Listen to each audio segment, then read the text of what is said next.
Recently, I was able to talk with two-time Olympian Katie Zaferes on training with a young child, sports nutrition, sports psychology, training habits, inside tracker, food habits around race day, and so much more. I hope you enjoy the episode. So the cool thing is you have all these accolades and awards, but I think that we would be remiss if we didn't talk about your biggest claim to fame, which is your limelight appearance on Tiny House Nation. Oh no.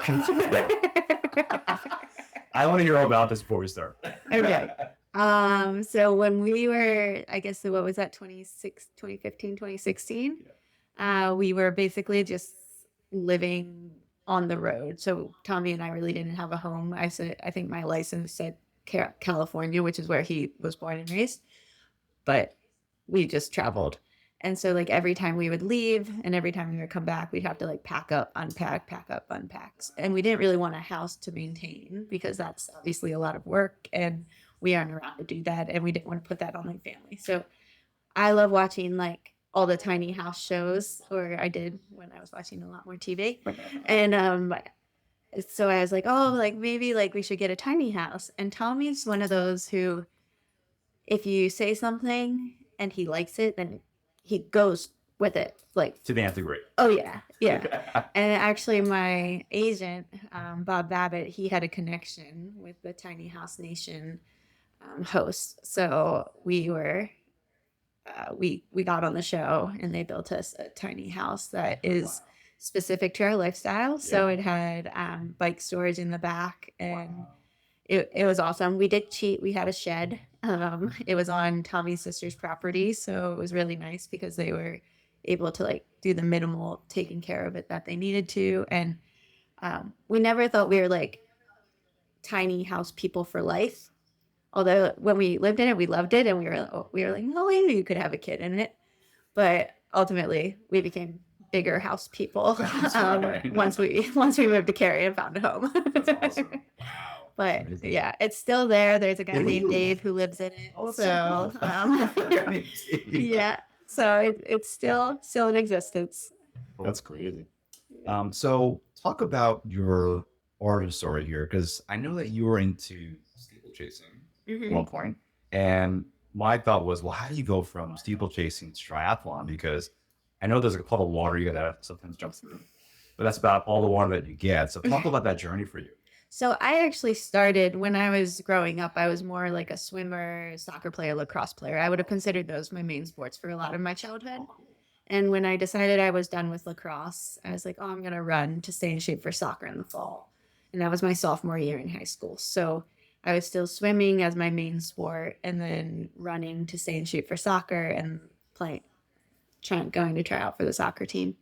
I did really well my first year of running, and I won states in Maryland, and it's a small state, but but it was still quite good. And ultimately, when I went out for soccer the next year, I still think this is a little bit against me because my track coach was also the varsity soccer coach, and he was trying to get the cross country coach to recruit me while I was trying out for his team. I really should thank him right now, but because I did make the team, but he told me I wouldn't get much playing time. And on picture day, I decided I was going to not do soccer and do cross country instead. So anyways, just to say, that was kind of when I started running. So I was a swimmer and a runner at the end of my high school, like career, and deciding to go to college either for swimming or running. But triathlon really wasn't in my head. I just did it with my dad on Father's Day. That was my first triathlon I ever did, was after my senior year in high school. And it was just something for fun and something he had said, like, will you do this with me? And I was like, oh, okay. And I always thought it was for him, only to find out like years later that he actually had like a little bug in his head of like, this would be a good way to get me into triathlon. Yeah. Because when I said yes, he had to learn how to swim. So, That's funny. So like, that was my only introduction into triathlon. I never saw it as a career. I never knew like it was an Olympic sport. I didn't know much about it. It was just something for fun. So I ran my 5 years at Syracuse because I had a redshirt year. And within that time, USA Triathlon contacted me. Barb. Yep, Barb Lindquist. And she said, we have a program called the Collegiate Recruitment Program. It recruits athletes who run Division 1 and have a background in swimming, or vice versa. And so they identified me, and like I kind of started, I still had another year of eligibility for running, and I was on scholarship. So I couldn't go like full-fledged into triathlon at that point. But my coach, Coach Fox at Syracuse, was actually quite supportive. And he's like, you can do triathlon as long as it's not like your running season. So I think it was like going into my 5th year, I had indoor and outdoor, but I didn't have cross country. So I did a little bit of local triathlon races, and I really enjoyed it. And so I kind of just started being in my like sphere of awareness then. And I just happened to get really lucky with timing, because at the same time that I was graduating from college and deciding if I was going to go to grad school or start being a phys ed teacher, which is what I went to school for, or the collegiate recruitment program was just starting to make like a resident program at the Olympic Training Center in Colorado Springs. And they're like, do you want to come out and be a resident and go like full-fledged into the like triathlon life and try to make the Olympics? And I ultimately decided yes.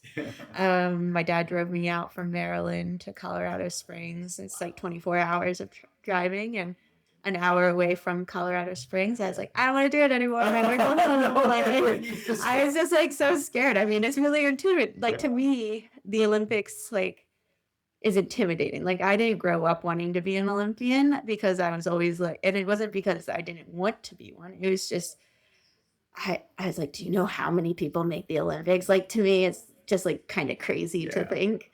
And now I'm a hypocrite and I've gone to 2. But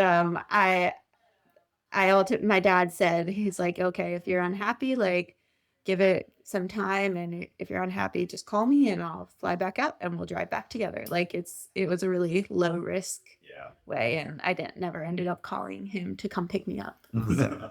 That's great, because not only did your parents forge a way for you to get into the sport, unknowingly knowing that you get into this level of triathlon, but you also embraced that challenge at some point and said, like, I'm going to take this on, which is so great. You had such great people around you to support you on that endeavor. Yeah, I've always feel like my parents, I've always been so thankful, because they've always guided me without pushing. So like they never forced me into any sport, or like they always just wanted us to work hard, try our best, and have fun and be active. And I think by them doing that, and even like with my dad, when he dropped me off saying, like, just try it. If you don't like it, I'll come pick you up. Like, that's a lot more comfortable of a way to do uncomfortable things than like if they're like, no, you need to do this. Like, that could have made it a lot more stressful and maybe like turned me off to it. But instead, I was like, okay, just try it. And it opens it up to me liking it. And then like the pathway from there has been amazing.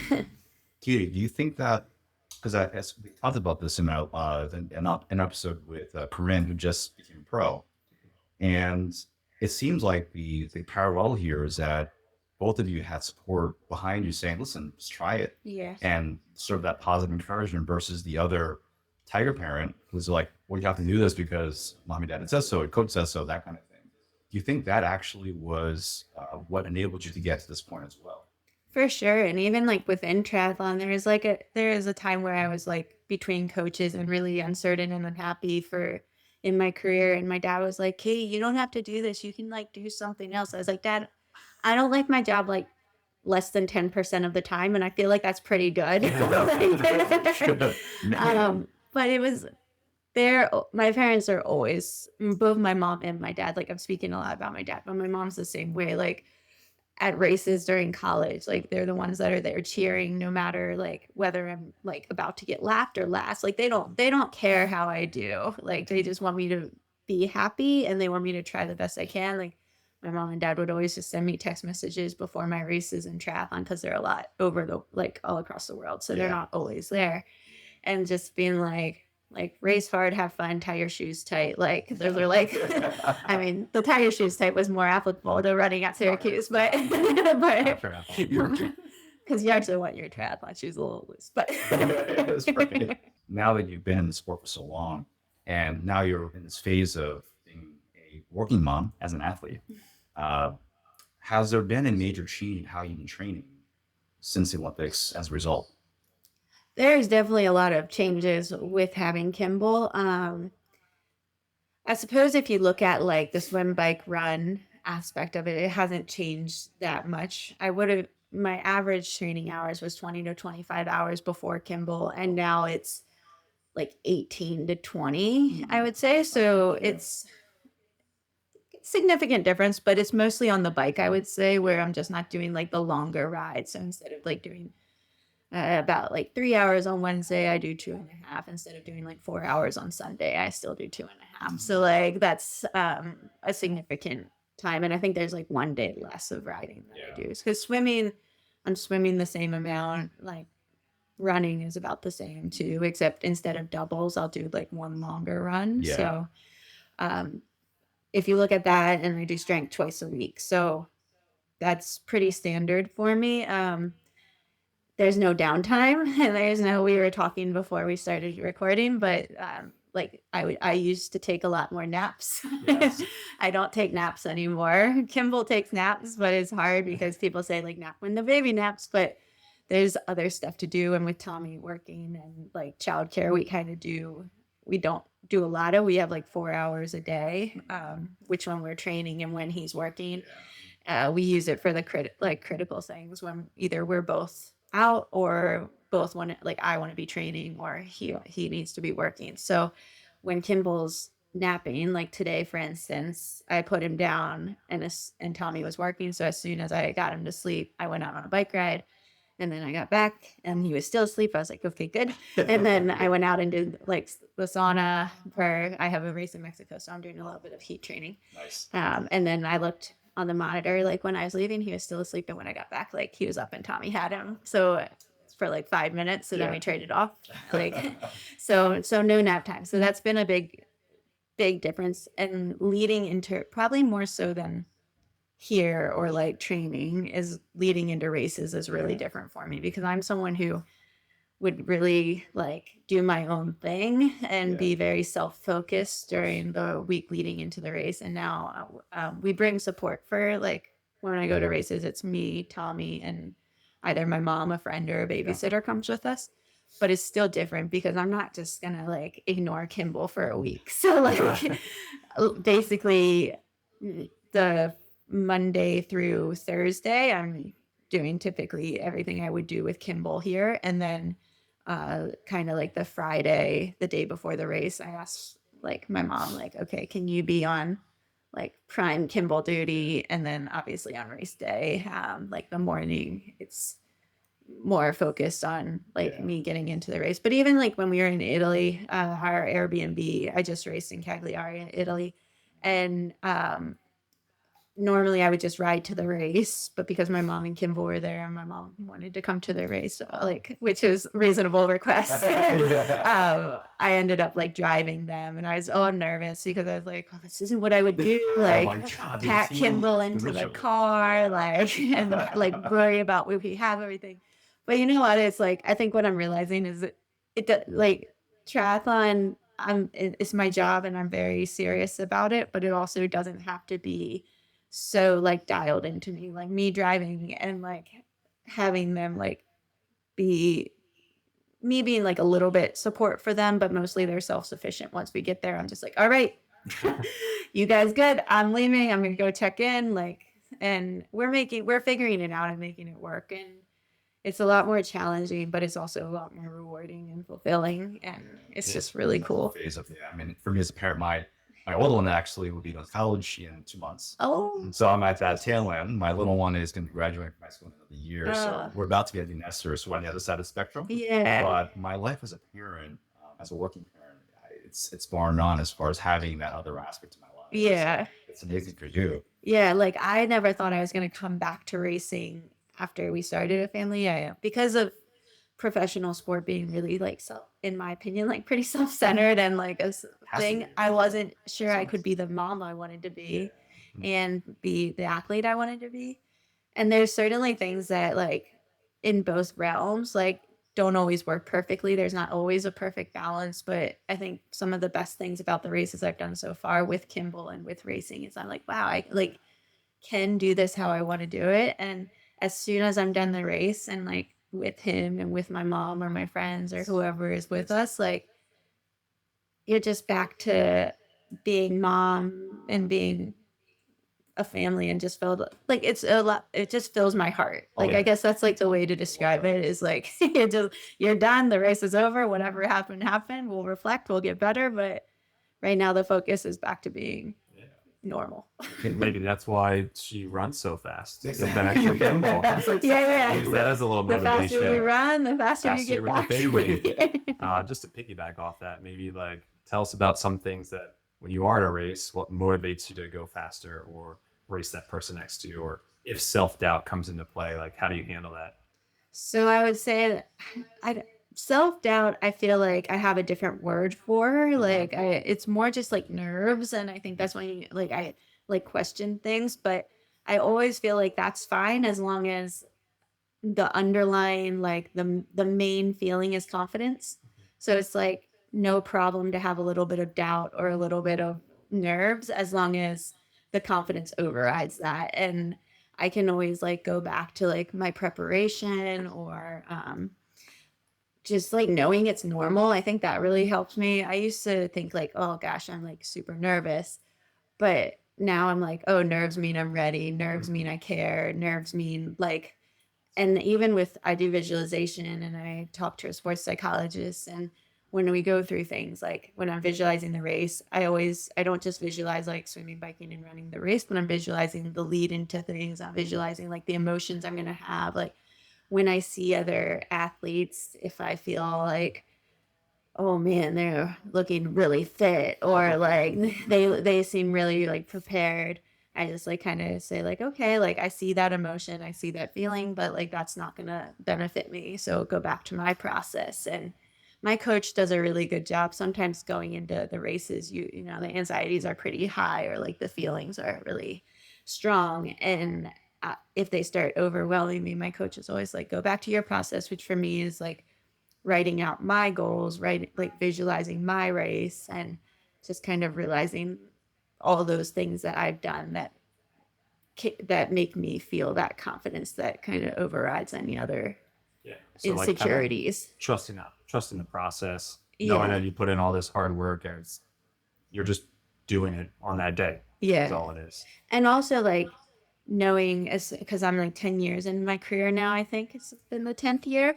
And so I can really, I know, right? I'm like, have I been out of confidence that long? Like, that feels very, like, ooh, okay.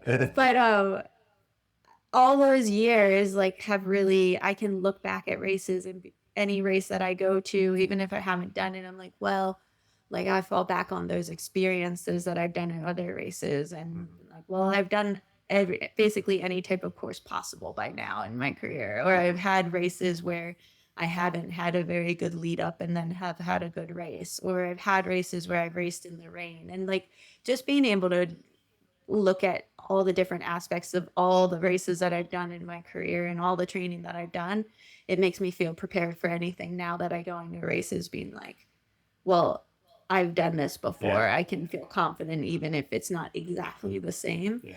And if I haven't done it before, then I always feel like it's like this is like, let's see what I can do attitude rather than treating every race as a test. I think I used to do that. I used to be like, oh, if I'm not on the podium, like that's a fail. Like, and I guess as I've gotten older, I'm like, oh, like that's not how life works. Like that's not how racing works. That's not how life works. Like you don't fail. You just kind of learn something, and then you can reflect, and then you can be better the next time.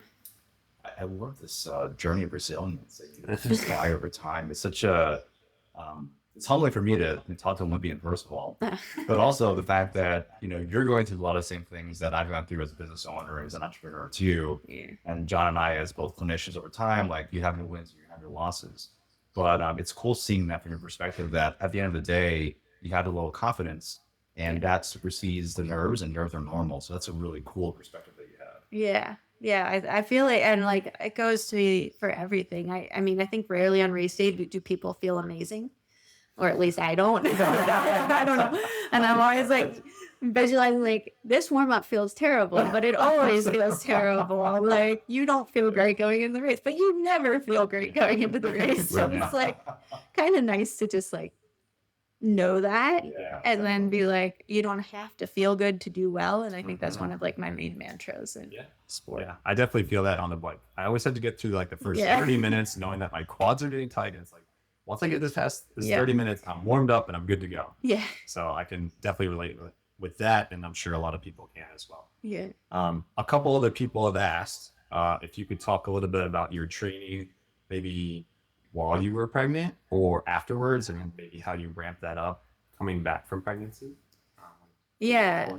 So we got pregnant right after the Olympics. And so as well, after the season, I guess once the season ended after the Olympics. And so it was kind of like my break time anyways. And after the Olympics, I mean, you're just trying to make it through. And then it was an extra year. So you're like trying to just make it to the end of the quad plus 1 year. Yeah. And so I was just like, I'm just going to take my pregnancy easy. And I didn't train like an elite athlete. I actually like didn't have my coach, asked my coach not to give me any training. And I just kind of went whatever I felt. And I ran basically till 36 weeks, but it would be some days where I would run straight for like an hour 15. And then other days where it would just be like a walking, like 1 minute running, 1 minute walking, run for as long as I kind of felt I could. Biking, I stopped pretty early, but it was part because I didn't feel safe riding on the roads and it was getting colder. And I was like, I am not a trainer girl. So like, I see nothing wrong with riding the trainer when you're pregnant, but I just hate it. So I didn't do it. And I would swim, but only like 2 to 3K. So I stayed active, but it definitely wasn't a training regimen or anything like that. And then when I did do strength starting probably at like 20 weeks, which I wish, or for like another pregnancy in the future, I would do strength the whole time. But I kind of, when we got pregnant, it was my off season and I like really do nothing. Yeah. And then it just took me a while to like get back into it. And so that was kind of like leading into Kimball actually being born. And then once he was born, I started running. I had a woman from the USOPC who's an exercise physiologist. She helped me come back. I really wanted a female to help me because of like her having gone through it and just like really knowing what it's like. And then also I worked with Shafali Christopher from Durham, and she helped me because she does a lot of research in pregnant runners and postpartum runners. So they guided me back, but there was a point where my workouts from oh gosh, I'm blanking, Lindsay, where they just got like, I was like, Joel would give me the same, like my normal coach that I've had for like since 2014. He would be giving me like the same thing or easier. And I was like, I feel like I can go back to him now. But I really took it super conservatively. And it's something that I would recommend for a lot of athletes coming back after pregnancy, because I think I've, like, knock on wood, have managed to not be injured or anything coming back. And I really attribute that to like doing what I felt comfortable with leading into like Kimball being born and never really like pushing past my comfort level, I guess. And then coming back and just being really like conservative with it and slow, so that I was building but without rushing. And by doing that, I feel like I'm in a great spot, and there's nothing I would have changed in trying to like rush to be back better, because I feel like I'm back to being like I've always been a resilient athlete or robust for like injury stuff, but I wasn't sure how that would be coming back from having a baby, having never done it, and watching a lot of people kind of struggle with the initial aspect of coming back with injuries. Yeah, I think it's smart that you say like just take your time kind of with it. Yeah. But also, we've talked before about your kind of training and how like you're given a workout, but there's a little bit of wiggle room based on how you feel. Do you mind diving into that a little bit? So like a run workout, for example. Right. So for almost all of my sessions that Joel Filial, he's my coach, that he gives me, it's all as you feel. Yeah. And he'll have like some target pace of starting maybe, or even like for the bike, it might be like power, but a lot of it's just descent. So you're gonna like if we did what was the run we did like 5, 4, 3, 2, 1. okay, so with 5, 4, 3, that's like one I will do going into races, 5 minutes, 4 minutes, 3 minutes, 2 minutes, 1 minute with 2 minutes rest in between. And it'll be like, you're starting the 5 minute at, oh, sorry guys, 4 minute. I'm metric, so it's not mile pace or I'd be super fast. Because I'm not running 4 minute miles. 4 minutes, 4 minute per K pace. And then from there I'll descend, but he doesn't write like 4 minute per K, 350 per K. I kind of just go by how I feel. And I think it's great because in general, it's like for pregnancy or for just me as an athlete before Kimball and now after, it really leaves it open to how you're feeling on each day. So if you're feeling crummy, like you don't have to descend that so much. Or if you're feeling good, then like you can kind of go with as you feel, and it like leads it up to interpretation for how fast you get. And I just think it's been the way to do it so that like mentally you're not feeling defeated if you're not hitting these specific numbers, but also some of the workouts I've really surprised myself because there is no like how high or how fast you'll get. Like you can get as fast or like go as hard as you want. And sometimes I'm like, wow, like I would have never done that had there been like the end point. Right. So like if it went down to a 330 per kilometer, Yeah. you would never have gone to like a 320 or something like that. Yeah. Or like know that I'm comfortable there, I think. Because I think I was also saying to John at a run workout that we never really finished like throwing up or like you should always be able to do like one more. But get pretty close to the most that you can get out of yourself. And I also train a lot with my husband, Tommy, and he'll like lead me to attain better numbers or like faster paces, because if I'm doing something with him and he's relaxed, that just kind of like go with it. And then I'm like, oh shoot, like we just did like pretty well. And like on the bike, especially like hill workouts is what I think of, because it'll just be like trying to hang with him. And I think I never really answered your question about what motivates me during a race, but like, it's just like trying to stay with people or like get to the front or like be at the front, or just like, I like chasing, and I'm not very motivated by my husband and boys in general. Like I like group rides. I like doing workouts to try and stay with the guys. Yeah. From what I understand, Tommy was also quite the athlete too, from what John had said. Yeah, we met in doing triathlon when Tommy was a professional triathlete, and he was really strong. I don't think he ever like put it together as well as he would have wanted to. And in 2014, he was at a race in Dallas, and he had a heat stroke and 2 seizures at the finish, and got like airlifted to the hospital, and it was really scary. Yeah. And we would have thought that would have been the end of his career. And I think I wanted it to be the end of his career, and his parents wanted it to be the end of his career. But he actually did race a little bit more, did pretty well, but he found that he couldn't race in the heat the same way. His body would kind of do like a protective mechanism. I don't know if I'm just talking out of my butt here, but like he couldn't push himself in the heat anymore. And ultimately he decided he wasn't going to do triathlon. He was going to train with me. And then I was like, well, can you get a job? So, I never wanted to race for money or have it be like the motivation. So like with him doing like something part-time, just, it never made it. So like we had to rely on my like performances, and it worked out. Like he's now he works for World Triathlon as a photographer at the races and a social media content creator. So he's at all the races that I've been at. And then when he's home now, he works for USA Triathlon actually as the talent ID coordinator, which is basically what Barb Lindquist did. And like, so it's kind of cool how it's all worked out. But yeah, Tommy still trains with me. Like we just actually, this weekend, yesterday, started with a new babysitter who's going to come on the weekend so that he can train with me. Because I do think he's kind of like not my not so secret weapon. And me. Really good training partner.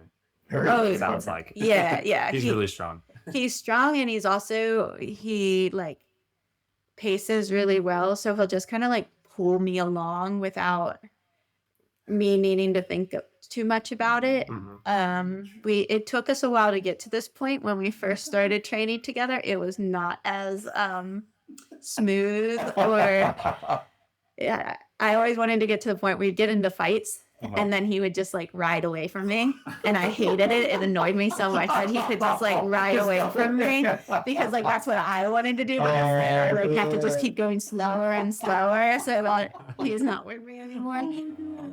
But we still have our moments, but we do a good job. And like now he likes to like help me, but I'm not always open for like feedback from my husband about what I'm doing. So now he knows. He's like, he asked before he just like tells me. I was like, can I give you advice? And I say, just give me a minute. Just give me a minute. That's a really good husband, great spouse, where you can actually kind of roll with it. And adjust to what what's for your. Oh yeah, I know he's like, it's so hard for him when I say like, just give me a minute. Like he really just wants to tell me, but I really just need a minute, and then I'll ask him, because I've also learned that he does know what he's talking about. That's good. Good to hear. Yeah, I was going to ask basically along those lines, actually, like how do you do that whole like work-life balance? It sounds like you just kind of make it happen where you can, adjust where you can. Are there any strategies that you take on a week-to-week basis in your training and work and Tommy's life and Kimball? It's really intertwined right now, like all of them. I think now that Tommy has his job with USA Triathlon, like that brings a bit more balance, because we're not doing everything together, but like until Kimball was born, we literally would be like together 24/7. And sometimes you just don't have anything to talk about at the end, because you've experienced everything together. So now it's really nice, because he has like different things separate from me. He also like tomorrow night is the group ride, and he loves doing the Tuesday night group ride. Like that's his thing. And I think just being in Cary, we each have our own little like circles, but we like doing stuff together, and we're also not very fun people, so like we don't really like going out. So my mom, she came to babysit, she's like, you guys need to like go out. I was like, well, can we just stay in and like you take Kimball out, or like you just stay in the house, but like you take care of Kimball. Because I think because our life is so go, and now that we have a home, we really like, I think it'll change at some point, but now we just like being home, because we've traveled so much that it's like, it's been very awesome, and I've enjoyed every minute, but like, it's nice just to be in one place. I think a lot of people can relate with that. Yeah. Because you don't want to stay up late. You Right. don't want to drink because like it'll all affect the next day's training. Yeah. And then it's going to have that workout a little bit harder. And then that's just not going to be fun. Yeah. And we like going. So he'll come on like the easy rides with me, or easy runs. And it's been really fun with Kimball, because we'll all go on the runs. And John's experience. John's experience. Fun. Some fun and some. So the first time that we ran together, she's like, Kimball's great, just chills in the thing and then like watches us run. Super quiet. It's gonna be fun. We get there. You were a little bit late, but that's totally fine. Yeah. They were like, we've been late every time. Yeah, we're on time, and Kimball's great. And then they were late, and then Kimball was like tired, didn't want to. And it was like 3 or 4 runs, and that's the last one. He nailed it. That was good. He nailed it. Yeah. No, I it's. wasn't throwing sunglasses or anything like that. And then the other learning point was like, so I'll just keep running, and Tommy's pushing Kimball the whole time. Yeah. I don't feel comfortable running with the stroller, just because I never have. Yeah. And so I don't want to like risk anything at this point in my like season or career. So like Tommy will go to like kind of situate Kimball, give him his passy, give him his blanket or whatever he needs. And like, I'll just keep running. But like the first time John's like, like, do we wait for him? Like, No, come on, guys. he'll catch up. He'll catch up. But I'm like, That's funny. I ran the other day. Tommy stopped for a second, and I ran with the stroller for like a minute, and I was like, oh, wow, this is really hard. Like when I now when I think of how Tommy like catches up to us, or on Saturday he did my run workout with me, which is like 10, 8, 6, 4, 2, 2, 2, 1 of minutes. And he did the whole thing. And again, it was like descending in paces. And I'm like, no wonder he's pretty fit right now. Like, Yeah. it's really hard. Running with like a 40-pound medicine ball Yeah, cart. exactly. Yeah, and like just keeping it straight. You're like, Oh, I know. Yeah. Yeah. And he's always like, oh, can we do it with the pavement? And I'm like, no, the trail's fine. And then after like, Now you know now I why you know, want the pavement. yeah. I did give it to him. I was like, I see what you're talking about now. That's pretty funny. I want to kind of jump back to when you like travel. Like, what do you do with like food? Like, do you bring food with you? Do you go to a certain restaurant when you're away? And like, what's your big thing when you travel? Food. So I usually don't bring too much food with me. I use UCAN during the race and before the race. So I'll bring my UCAN with me. So I have like my race nutrition and like things for like pre and post. Besides that, I have found that you can pretty much find what you need in almost everywhere we go. I would say like maybe like Mexico and South America are the ones where I might pack like a little bit of food, and really it would be like I could survive off like oatmeal for like leading into a race. So like so it's not Breakfast, like lunch, and dinner. well, maybe not, but because I would do like rice, and I'm pretty sure you can get rice anywhere. So because my race nutrition, I eat like pretty well balanced for all my like training and normal life. But going into a race, I start eating a lot more just like white, like bland food, so I can make sure that my stomach and everything is really easy to digest. And so it really is like eating bread and rice and like maybe like taking peanut butter or something to like put in a bit of protein. But I'm really not eating much green leafy vegetables or even fruit besides, I'll eat bananas, but Sure. like everything's really simple and you can usually find it where you're going. There, like if I'm eating out, because sometimes we'll like order out, and I actually weirdly like Indian food when I like lean into a race, but I don't do spicy. That's okay. one of the big Yeah. things.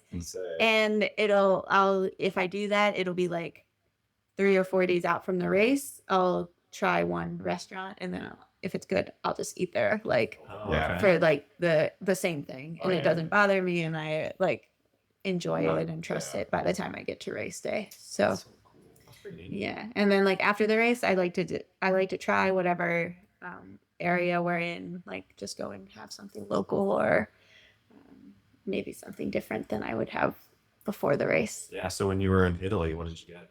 Oh, gelato. Oh, there we go. But in Italy, like Italy's, they're like you can't really go wrong with their food other than you might be rolling onto the start list. But like I enjoy like their pastries, their pizza, like. But we often all like have a kitchenette or are self-sufficient if we're staying there for a longer amount of time than just a few days before the race. So like if we're in an Airbnb, we'll just go to the grocery store. Like I made my meal before Italy, just like pasta, and my mom was like, oh, do you want veggies? I was like, no, don't do veggies anymore. Too close. We're too close. But I'll get like a whole baguette. I'll eat that. Like I just really my stomach always is kind of like something that I always want to make sure is right on race day, and I just feel most comfortable. And my nutritionist like advised that a while ago, is just stop eating like kind of like the whole grain fruits and vegetables that could potentially like 4 days out from the race. Oh, 4 days. Talking about food, I wanted to include a Katie's crave list.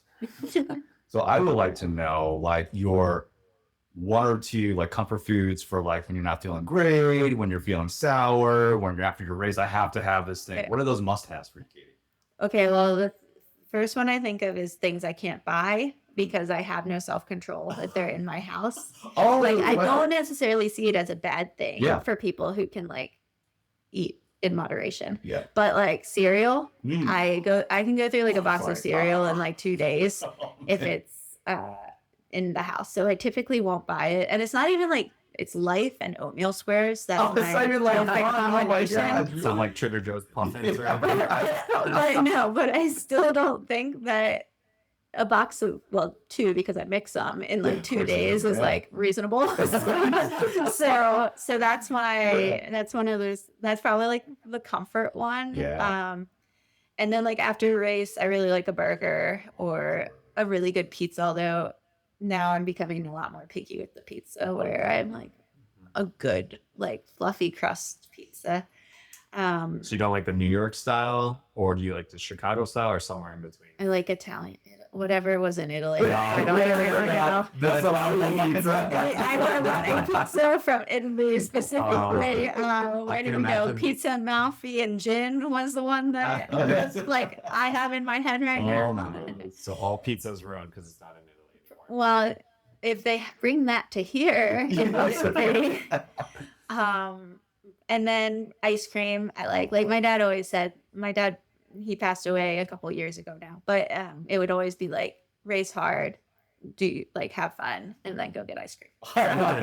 So after Cagliari, we got gelato. Yeah. Oh, Very awesome.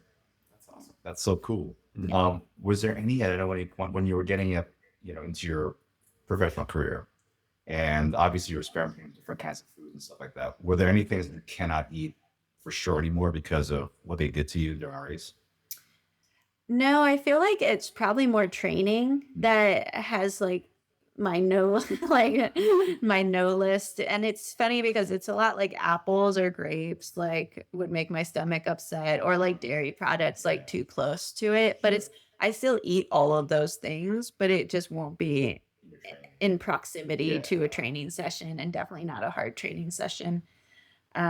And just like things that make my stomach feel heavy. So even like we were talking about oatmeal, but I probably wouldn't do like, especially as it's getting warmer, like a like big bowl of oatmeal before a training session, just because I'd much rather just eat like toast with jam or banana and peanut butter or something. Yeah, so those are kind of like my no list. Cool. Can we do transitions for a second? So I see you on your Instagram account practicing transition, which I think a lot of athletes need to be doing, but they often neglect that, even though it's part of your race time. Yeah. Are there any strategies or things that you've done to get that to be a much faster part of your race than maybe before? And the question of the day is, are you socks or no socks? No socks for sure, but if I was doing long distance triathlon, I would for sure be socks. But but like for my races, it really, like if I were to put on socks, I'd be out of the race. Like my day is done. Like, or I'd have to become a much better swimmer to be able to have that luxury. So no socks for the races. There's one. So one of the first things you said that makes me think about is just putting it into your training. Like I literally like asked my coach to put it into my program, because if it's up to me to just pick a day to do it, like it'll become one of the things that I consider skippable. And so like the skippable things for me mean that strength would have been one of them for me. So I know if I did strength by myself, I would just skip it on days where I was tired. So I go somewhere to do strength, and I have someone who helps me do my strength because it holds me accountable. Same thing with transitions. It's in my program as like Fridays, I have transition and skills practice. So that's going specifically with like Tommy or with one of my other friends to go practice those things. We try to make it as like race simulation as possible, because we'll do, the hard part is doing those things. You want to be doing them at like race pace and not just like kind of like going through them. So I can't have it as like an easy ride because it's tiring. It's really tiring. So it's part of like a harder session. For tips, I use the bungees for my running shoes, and really like this is a huge reason to practice it, because you really have to have it the right like Tension. tightness, Yeah, basically, exactly. because you have to get your foot in, but also you have to make sure that when you're running, it's not going to be giving you like crazy blisters. And sometimes you get blisters anyway. And then like whether people do baby powder or Vaseline within their shoes, I usually use baby powder, but actually for Mexico, I'm thinking about trying Vaseline just because of it being hot and humid. I don't want the baby powder to get sticky. Yeah. I know. I haven't used either of those. Yeah, you can put it like on the heel cups, Oh, just okay. like a little bit. So it slides a little bit better. Yeah, I won't drink coffee the morning of, but I take a caffeine pill about an hour before my race, and it's a 200 milligram caffeine pill. And I was just saying, I did experiment with, because you can look up like the amount you take per kilo or for your weight of like what's the ideal number. And so mine's actually 300 milligrams if I go up that. And so for one of the last races, I did try 300 milligrams, which I've done in the past, but I don't know why I went to 200. I felt more comfortable with that, but I tried the 300 and I liked it. So I'll probably do it again for my next race. But like when I started drinking coffee and using caffeine, it was performance based. Yes. Like it was never really because of You don't like the flavor of coffee? now I do. Now I Oh, get the cup a okay. day. But when I first started, it was in like, I think we were at a high altitude camp in France, and my coach was like, I was getting grumpy and tired. My coach was like, Katie, I think today's a good day to try coffee. and I like respond really well to caffeine. It's funny because Tommy, it doesn't affect him at all. So he doesn't drink coffee or do any caffeine because he's the same. But he always has energy. So It's funny. So let's go back and transition for a second. Yeah. Talked about the flying downs. Yeah. You identify this one. You keep your feet on top of the pedals when you go out there.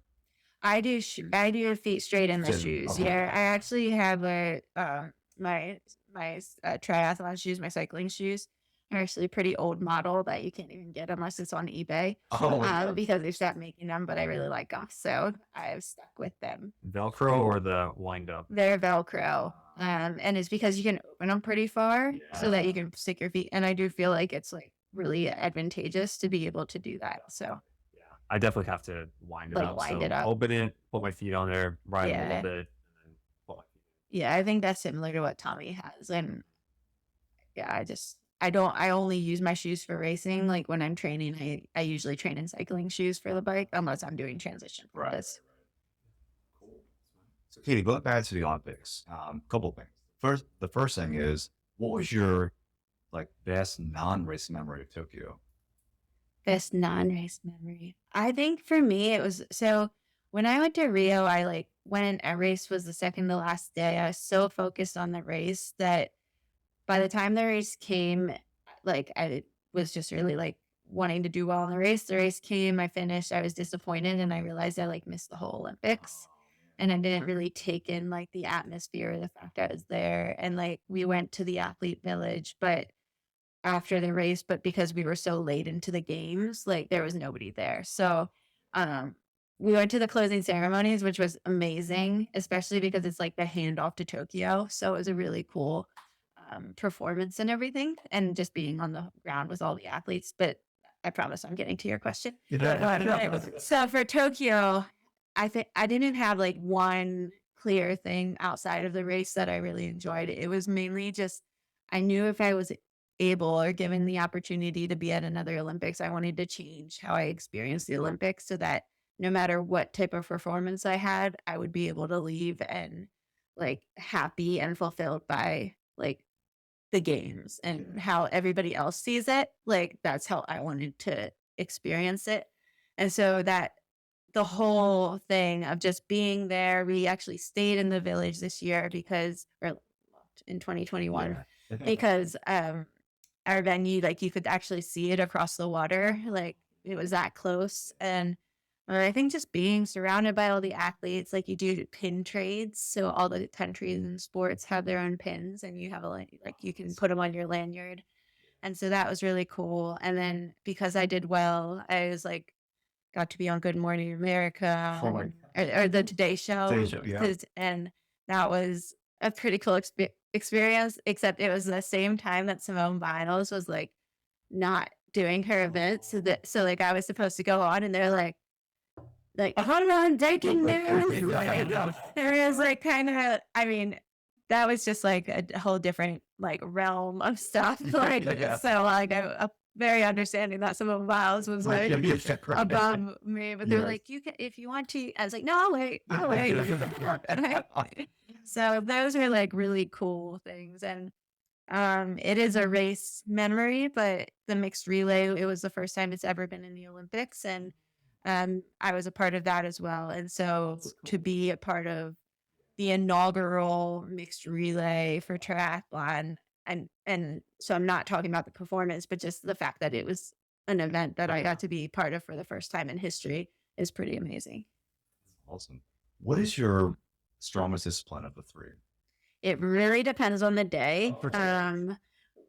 Yeah, I like that. I feel like I'm transformed into a complete triathlete where I don't really have to have my race go a particular way. Like even if it comes down to the run, I'm usually still one of the strongest runners. Especially, I'm still building my run back after having Kimball, but like in the past, like swim, bike, and run, I've been strong across the board, which is also nice. Like when we were talking about going into races and when I have self-doubt, it's like I honestly just don't need to think like, oh, I really hope like the swim isn't fast or the bike. Like it doesn't matter because I know I'm capable of handling whatever scenario plays out. Great place to be. Me over here, I'm just trying to run with them.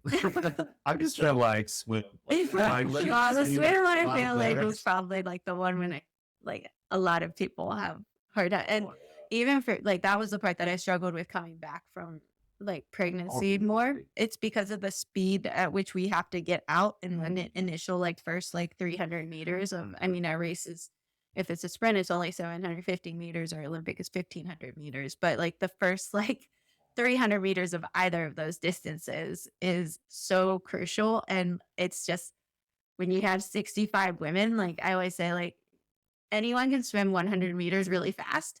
So it doesn't create a lot of, you're with a lot of bodies, no matter what caliber of race you're at.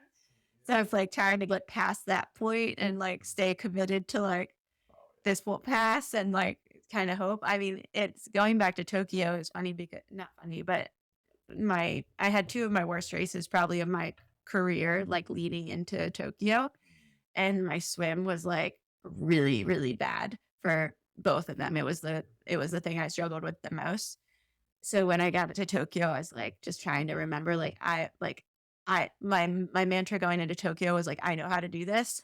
And I'd been having really good swims in training leading into the race. But when I got to the race and like literally it was probably the first like 4 strokes.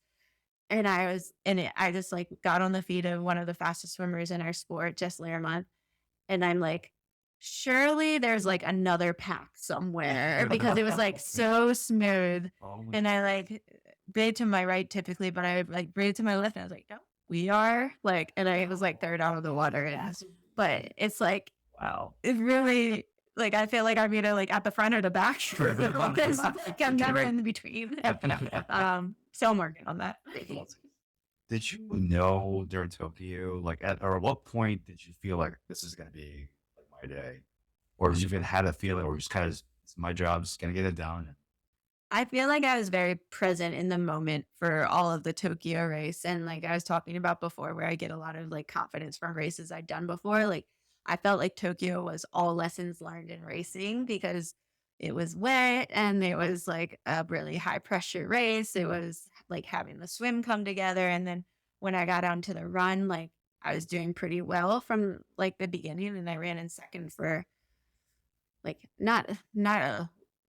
I can't even remember when I got passed for to be third, but I was in second for a bit of time. And I was just kept thinking because like be ready for like whoever's coming past you to like stay engaged. Like don't like have like a shutdown moment of like when someone passes you, like try to go with them. So, and I always run scared or compete scared of what's coming behind me. So until I crossed that finish line, I did not know like I definitely didn't feel like, oh, I've got this all right. Like, I remember like my quad just like I felt like a ball in it at one point at like one of the farther turnarounds, and I like just breathe through it, it'll go away like and it did. But yeah, so I definitely at the finish line I felt safe.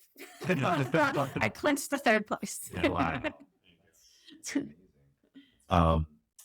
As far as like leading up to that point, was there any sort of like game changer thing that you added to your training preparation for the Olympics that you're like, oh man, this is the year that when I did this, it led to this, or is just everything combined?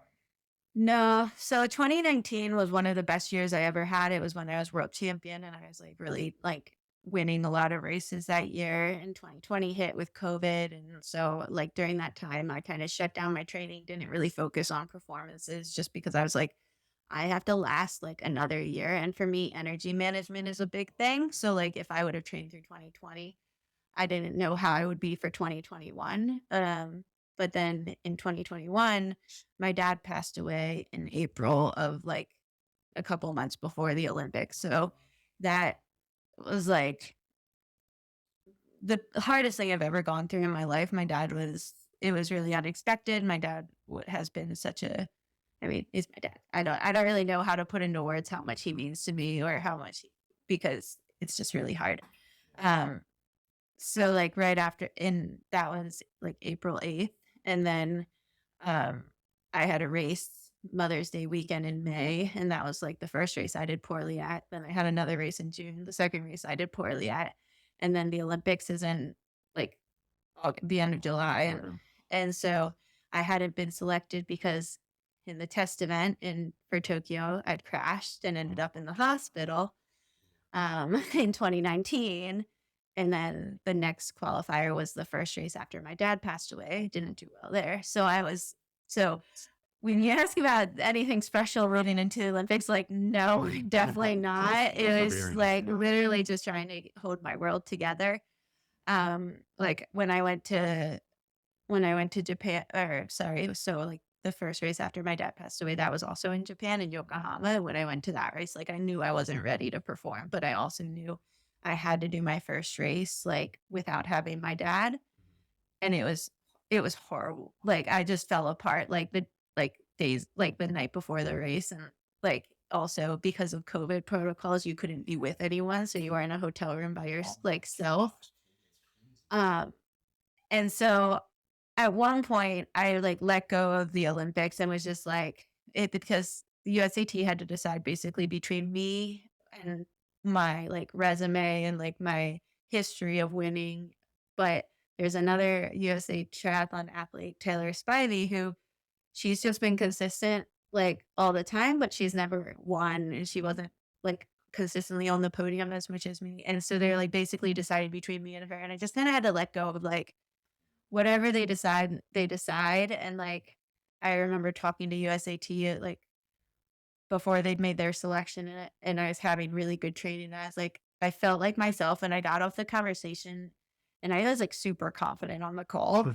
And I was like, well, I sure hope I can back that up after like, then like I felt it, like I felt really good about it. Like it wasn't like I wasn't BSing or anything like that. It was just like after like I was like I'm still like I felt like myself. So but then once I got selected I was like okay we gotta like just stay in the moment, I guess, because I was very grateful that I was selected, but it made Tokyo even more important to like the mental side of things more so than the physical. And so yeah, nothing special other than trying to like rebuild myself and use everything I'd learned, like really relied on a lot on my sports psychologist and like my coach and Tommy, my family, like and I think one of the things I went into for Tokyo the most was just grateful for like the community after my dad passed away, like whether it was like in the races right after he passed away or like before that, like the triathlon community was amazing.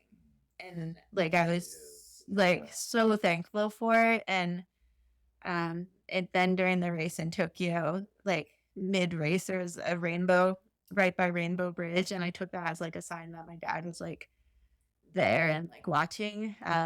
So yeah, that's really sweet. Nothing special.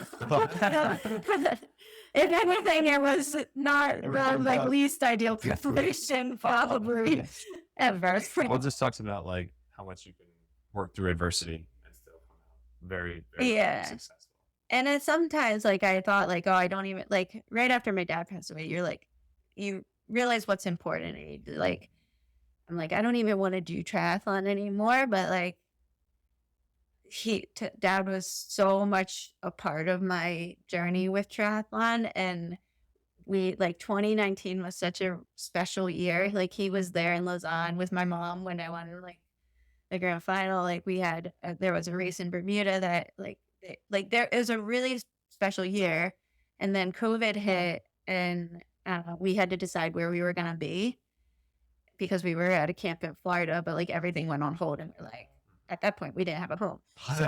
So we rented a van and drove up to Maryland, and we just lived with my parents for that time. And now, like, when I think about, like, I'm not saying like I'm happy COVID happened, but like I got a lot of just like normal time with my dad, where normally we'd be traveling the world. And so that was like really special. So then 2021, like I knew I wanted to, I didn't feel like the pressure to like perform, but I knew I was going to keep going because like it was something we shared. So powerful. Thank you so much for that. One other question I want to ask you. I just wanted to ask about like, so after the Olympics, and having Kimball, what brought you back to racing again? Because I think you had mentioned you weren't sure if you were going to continue racing or not. So tell us a little bit about that.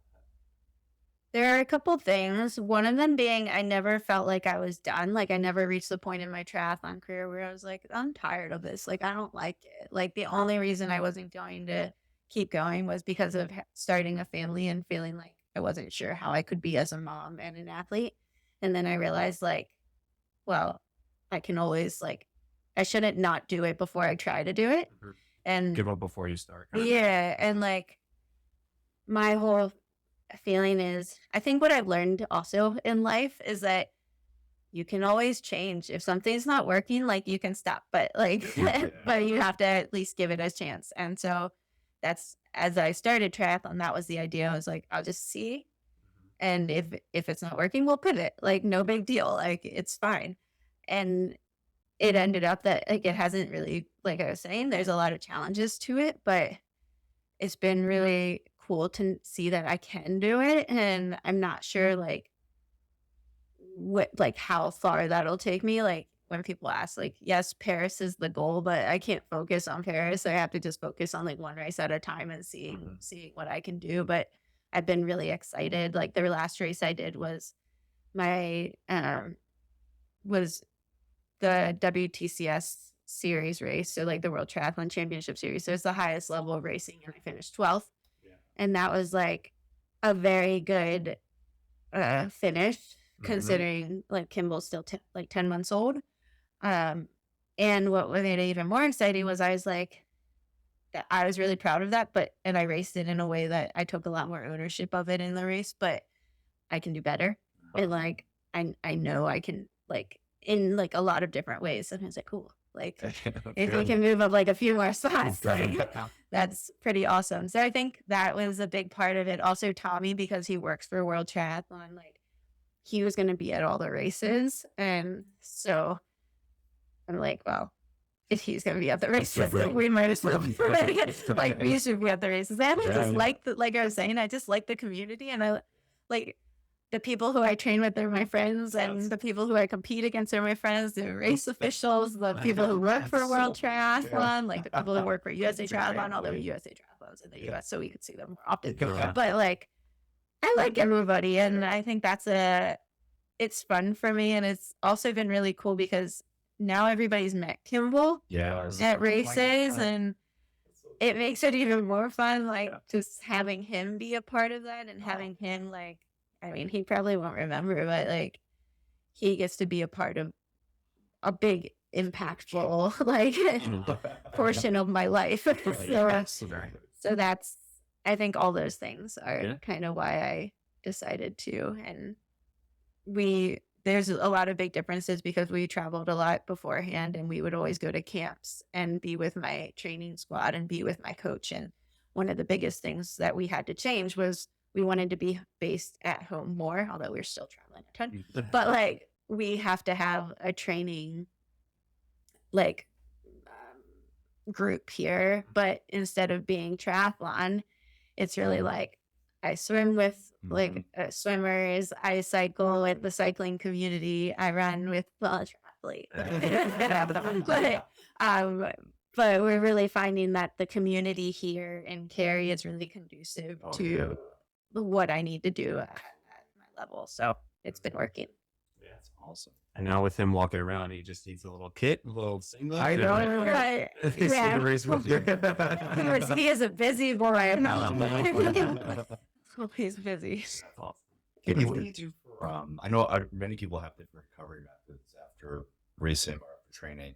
Are there any things, you mentioned sauna before, are there any things that you do to like recover physically from training and racing? Sauna is not recovery for me, first of all. I'm like sitting in the sauna because like how many minutes like I'm looking at your watch. yeah, today I was like, it's all yours, and I was like, I wish it wasn't. But no, sauna for me is purely for heat adaptation, and I really don't enjoy the sauna. Which is probably why I'm doing it. But I do like massage is probably my number one. Again, it's just I do better going somewhere and investing in that portion rather than having to do like rolling or like the percussion gun on myself. Like I like having someone else do the work. Absolutely. Sleep obviously would be like the easiest one in theory, although I feel like it's also the one that also gets the shaft sometimes. And especially with Kimball, like I haven't really been sleeping as much. I do have a percussion gun that I use usually if my calves or my shins get sore, and then I use it on my calves. And I used to be a non-believer, but actually now I'm a believer with Very it. helpful. Yeah. And then I like use the stick, or maybe like my hamstrings are always tight, so like whether it's a golf ball or lacrosse ball, and just like sitting in a hard surface chair and just kind of like cross. What do you call it? Friction. Yeah, it's like cross section.